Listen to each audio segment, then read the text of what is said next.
Selamat pagi. Kali ini saya akan menjelaskan terkait 4 manfaat etika berhubungan dengan ajaran moral.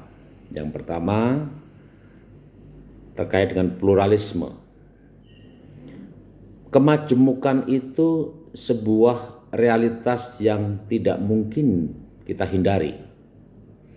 Orang Indonesia sudah belajar banyak, belajar panjang dalam tentang waktu yang panjang terkait dengan pluralisme. Dan negara kita mengakui pluralisme ini, bahkan menjaga supaya pluralisme ini terlindungi. Kita punya semboyan Bhinneka Tunggal Ika. Berbeda-beda tapi tetap satu. Satu negara kesatuan Republik Indonesia. Kebinekaan itu harusnya tidak menjadi problem. Tetapi terkadang kebinekaan itu menjadi sumber konflik horizontal. Manusia yang berbeda pandangan, berbeda gagasan, berbeda ideologi, berbeda keyakinan, seringkali mudah konflik. Itu bisa dipahami karena semua orang mempunyai kebenaran dan kadang-kadang meyakini kebenarannya sangat dalam sampai seringkali keyakinan akan kebenarannya itu lalu meniadakan kebenaran yang lainnya. Nah, padahal kita sudah belajar tentang ajaran moral itu kebenarannya sifatnya temporal dan sektoral. Artinya bahwa apa yang benar di tempat saya belum tentu benar di tempat yang lainnya. Apa yang benar dalam agama saya belum tentu benar di agama yang lainnya. Nah, kenyataan ini harusnya menimbulkan kesadaran dalam diri kita bahwa setiap orang memiliki kebenaran. Dan kebenaran kita harusnya hanya untuk mengatur wilayah kita. Hukum di Islam nggak boleh dipakai untuk mengatur, mengadili orang-orang Katolik. Dan sebaliknya, hukum di Katolik nggak boleh dipakai untuk mengatur, mengadili orang-orang yang beragama Islam. Nah, itulah sebabnya mengapa dalam pluralisme ini etika membantu kita untuk bisa hidup bersama-sama dengan orang yang berbeda. Etika membantu orang hidup damai dalam konteks heterogenitas. Karena memang kenyataannya bahwa kita nggak bisa hidup dalam homogenitas terus-menerus. Kita berjumpa, bersatu bersama orang-orang yang berbeda. Nah, disitulah kita belajar untuk menghargai orang lain, untuk bertoleransi dengan orang yang berbeda. Toleransi itu bukan sesuatu yang istilahnya itu membuat kita harus meyakini kebenaran orang lain, bukan. Toleransi itu bukan berarti saya setuju dengan pendapat orang lain, bukan. Toleransi itu dasarnya adalah bahwa saya menghargai hak-hak orang lain yang dijamin oleh negara. Saya menghargai gagasan orang lain yang berbeda dengan saya. Toleransi itu artinya saya memberikan ruang bertumbuh bagi orang-orang yang mungkin berbeda dengan saya. Nah, etika membantu kita untuk bisa bersikap seperti itu. Kenapa? Karena yang punya kebenaran itu tidak hanya kita. Orang lain juga punya kebenarannya sendiri-sendiri. Kedua, terkait dengan modernisasi. Apa maksudnya? Bahwa dunia kita ini semakin lama semakin berkembang. Homo sapien, manusia bijaksana, itu membuat perkembangan dunia menjadi sangat luar biasa. Terutama di abad-abad terakhir ini, perkembangan dunia ini menjadi luar biasa. Yang itu yang ditopang oleh kemajuan teknologi, penemuan internet dan sebagainya, membuat dunia semakin maju. Nah, dampaknya apa?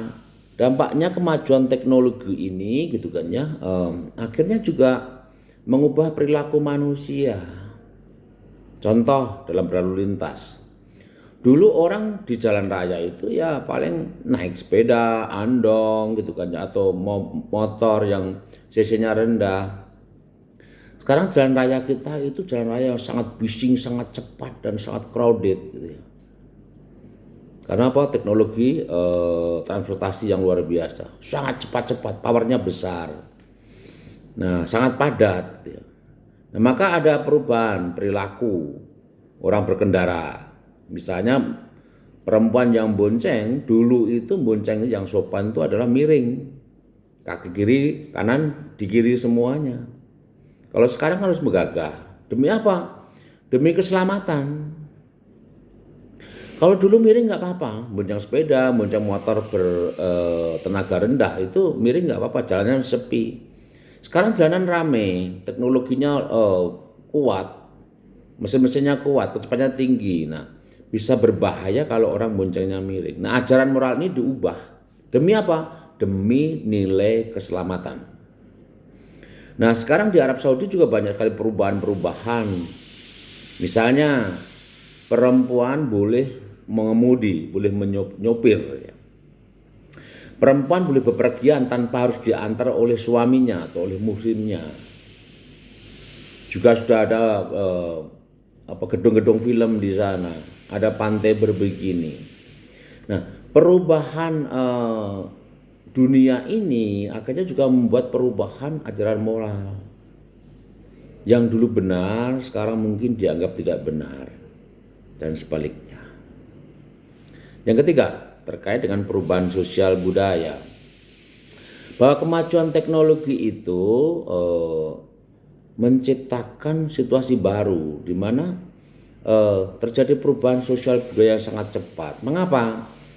Karena modernisasi dan perkembangan ilmu pengetahuan dan teknologi itu membuat dunia itu semakin sempit. Jadi jarak dunia itu semakin pendek karena ditemukan teknologi transportasi yang luar biasa. Lalu juga teknologi komunikasi, penemuan internet gitu kan ya. Kalau dikembangkan dalam segala bentuknya, misalnya WA, kemudian telekonferensi dan sebagainya gitu kan ya. Nah, itu membuat kita itu bisa dengan cepat, mudah, dalam waktu yang singkat bisa berinteraksi dengan orang dari berbagai budaya. Nah, perjumpaan-perjumpaan dengan budaya-budaya lain ini seringkali memunculkan ideologi-ideologi baru yang berkembang dalam masyarakat. Misalnya ketika berjumpa dengan komunisme, ya kita akhirnya bertemu dengan ideologi komunisme. Pertanyaannya, apakah ideologi itu pantas kita terima atau tidak? Ketika kita bertemu dengan kapitalisme, ya akhirnya kita bertemu ideologi kapitalisme itu, apakah itu cocok untuk Indonesia atau tidak, dan seterusnya. Nah, kita yang belajar etika harus berani mengkritisi ideologi-ideologi baru yang muncul gitu kan. Contoh, ideologi misalnya hedonisme, di mana orang hanya mencari senang, apakah itu cocok untuk budaya kita? Kebebasan seks, apakah itu cocok untuk kita gitu kan. Maka kita yang belajar etika harus berani mengkritisi, berani bersikap dan mengambil keputusan. Supaya apa? Supaya kita tidak gerusa-gerusu lalu berubah hidup kita karena ideologi baru, tapi nanti dampaknya buruk gitu kan. Nah, yang keempat terkait dengan hubungan antara etika dan agama. Etika membantu kaum agamawan untuk 3 hal penting. Yang pertama, itu etika membantu menafsirkan kitab suci. Harus dipahami bahwa kitab suci itu ditulis ribuan tahun yang lalu dari kultur yang berbeda, dengan bahasa yang bukan bahasa kita, dengan cara hidup yang berbeda. Maka seringkali banyak sekali isi kitab suci yang enggak kita pahami. Oleh karena itu perlu ditafsirkan. Nah, di dalam setiap agama biasanya ada ahli tafsirnya. Nah, tapi seringkali kita juga harus menafsirkan sendiri ketika nggak ada ahli agama gitu kan terhadap firman-firman, ajaran-ajaran agama dan sebagainya. Nah, contohnya misalnya di dalam Islam itu ada pandangan yang mengatakan bahwa mengucapkan selamat Natal bagi orang Kristen dan Katolik itu haram hukumnya. Hukumnya haram. Seperti Abdul Somad itu sudah mengharamkan itu. Bahkan Khalid Basalamah itu mengatakan kalau seorang muslim membuatkan kue untuk orang Kristen untuk keperluan Natal itu pun haram. Karena apa? Karena dianggap mendukung Natalan. Sementara ada Quraisy Shihab yang menafsirkan cara berbeda. Kenapa? Dia punya dasar. Dasarnya apa? Kanjeng Nabi sendiri itu mendukung hidup orang-orang Kristiani.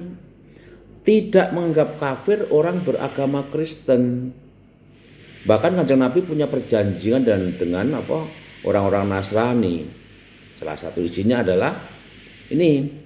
Kalau ada orang Kristiani membangun rumah ibadah, maka orang-orang Islam, orang Muslim harus mendukungnya, membantunya.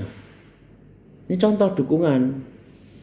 Nah, apalagi yang mengucapkan selamat Natal, jelas boleh gitu kan ya. Karena orang Kristen itu bukan orang kafir. Kedua, misalnya ada seorang Muslim menikahi perempuan Nasrani gitu kan ya. Maka perempuan Nasrani itu harus dijamin haknya untuk beragama.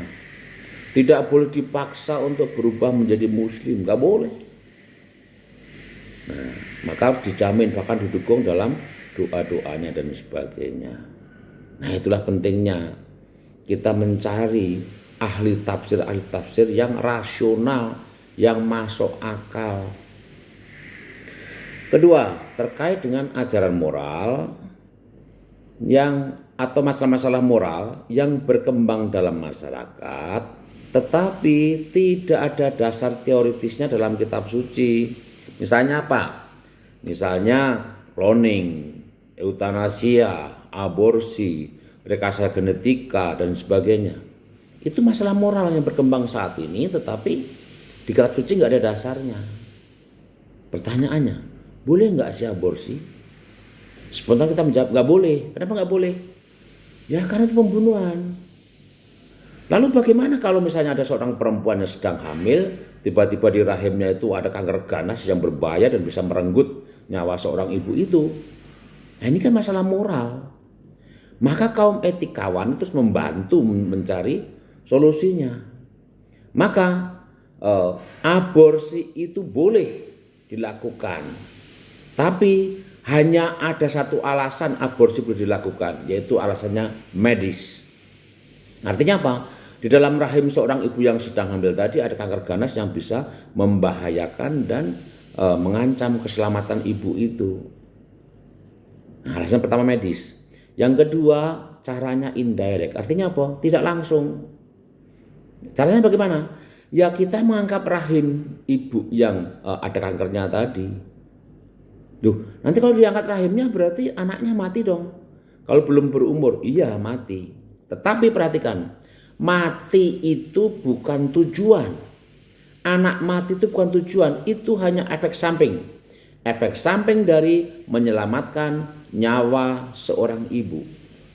Itu disebut direct, indirect, tidak langsung.